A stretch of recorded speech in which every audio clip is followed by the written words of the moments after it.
Good morning, my warriors. What a beautiful Monday. 3 days countdown until I leave this area, leave this house, start my new beginnings. And I love that it's been raining the last sort of 24 hours, because when I first moved in here it rained non-stop for a month and everyone was like, oh, it never rains here. Well, it does, but it's tropical, but it's not that often.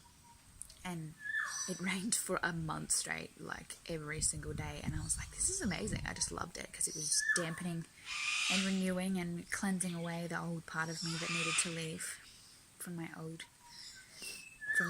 was like a stepping process. And now I've let go of something else and I'm ready to move on. It's another stepping process. So it's been raining.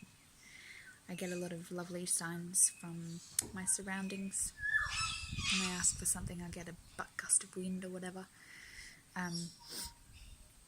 So I don't get much sleep around the full moon. It's coming out to an eclipse, so it's going to be even worse. But I didn't get to sleep till like 2 a.m. last night. And then even so, after that, I was like restless. I was getting all this like information all the time. And I was like, I'd like wake up again. And then I don't think I ended up getting like a proper solid sleep till like 4 till 7 kind of thing. And as much as it is frustrating, it's not so bad because it just changes my mood for the day. It just gives me a different kind of focus. But I love being productive. And you don't have to feel the same every day, you know. I was always under that impression that you had to always feel the same. And when you don't feel the same, or when you're feeling a little bit sad, to punish yourself because you're like, why do I feel this way? And you either don't express it and you suppress it, or it feels like it's overexpression. I was watching a video by KAHN last night. He's so funny. It's hilarious. He's like a spiritual leader, a guide, whatever. And he's studied basically the spiritual discourses his whole life. And he talks about the old Peridium, where traditionally the ego in some courses, especially like the Celestine prophecies and things like that, it's like taught to not have the ego, and that the ego is bad. And you know it, and a lot of people I've been speaking to regarding astrology as well. And I don't think my dad's ever said this, he's an astrologer, but it becomes too complex. That's what it is. It's like micromanaging yourself, trying to understand, like, why am I feeling like this? I shouldn't be feeling like this. I should be doing this and this and this and this and this. And his video was touching on, is it karmic patterns? I can't remember the name of it now. Something to do with karmic. I will link it in my video below. Like, I'll put a little link there. The video will change your life. Please watch it, and it will help you shift and love yourself and love your ego and love every part of you and every component of you. Because once you've committed to that, things start evolving around you without stress and without, feeling failure. So yesterday when I was talking about just loving each other and stuff, this shift that we're in, and this sense of knowingness that I already feel like I've always had, I'm like, why do I just already get that? And people have said to me a number of times, you just get stuff. I'm like, I know. It just, as much as I can't verbalize it, I just get what they're saying. And we've been here before. I don't know if you're incarnation, reincarnation, but we're here to understand the masculine component, which is your brain, your awakening, your integration to the connectedness that we are to this earth and this planet. And most of us back then probably were a little bit narcissistic, and he talks about narcissism and emotionally sensitive beings. And it was so funny because I was just like, I don't want to label either of them. I don't want to separate us from narcissists, because obviously everyone's just on their own journey. But basically the way that I interpret what he said was that whenever I've not connected with them, when I've talked to someone and I'm like, why are you not getting that? Why are we just not meshing at all? And I even have I feel like this with my sister.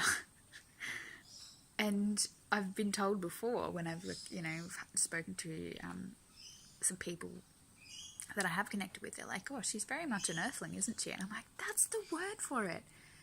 Just the connectedness is different. It's just they're in a different, they might be, younger soul age. I don't know. It's just their purpose is to understand their connectedness to the earth. For me, and he talks about the spirit, the energetic, overly sensitive energetic spirits, they have come back again to then, they've learnt this in their brain, their masculine energy, they've learnt how to integrate it, but now we're about the feminine, the heart space, and bringing forth the love on earth. So we've already learned these lessons, and then that's when the knowingness comes in. You're just like, oh yeah, I just get that already. Like, it just makes sense. And so when you're, communicating, I wouldn't say, I don't like to call people narcissists, but that's what I was saying about selfishness to self, to try and understand why you're hurting. It's fine. It's just the way it is, and that's their journey. But for the rest of us that are so emotionally in tune, what we do is, because we're feeling them from a heart space perspective, we're feeling their pain, and we're getting insulted, and we're feeling unworthy, and we're feeling not good enough, is because we're trying to fit into a path that's maybe not necessarily serving us. I've surrounded myself by people like that a lot. I'm like, why is this nothing happening to me? Why am I asking for things and nothing's coming to me? It's because that wasn't the path I was supposed to be going on. The path was for me to self-nurture and self-care and love. So I've already done all this brain work. I just know. And even though I, maybe not be so articulate, and I don't show as much in an intellect as what people, who've studied and fucking rant and rave about stuff. Awesome. I'm so glad people can do that. I just can't. I just don't connect to people like that. It's just a different, I don't maybe even need to say anything sometimes. It's just me touching them. So I'll go on, I would have done that in the past, and what we've done is tried to mimic them, as in mind them, because we're going, all right, so my heart needs to connect to your heart. How am I best going to make this person feel better? How am I best going to do that? So you're mimicking them by projecting themselves. You're taking on their projection to show them the reflection. And often that leaves you very vulnerable, because your ego inside is saying to you that you're not worthy and da-da-da-da-da, because that is feeding you and keeping you alive, because you're overly sensitive. I went through that. I did. I definitely did.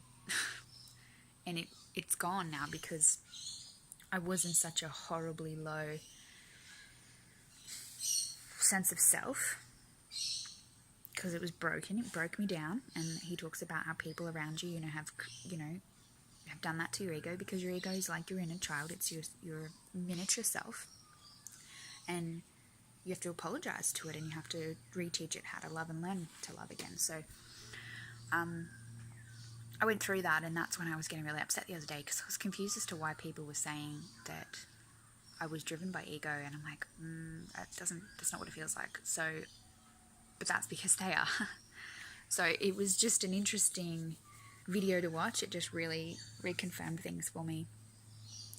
And so if you've gone through that masculine part, now you're at your love stage, male, female energies. The final stage is integrating and unifying the both of them. So, if you're at this point, you're almost there.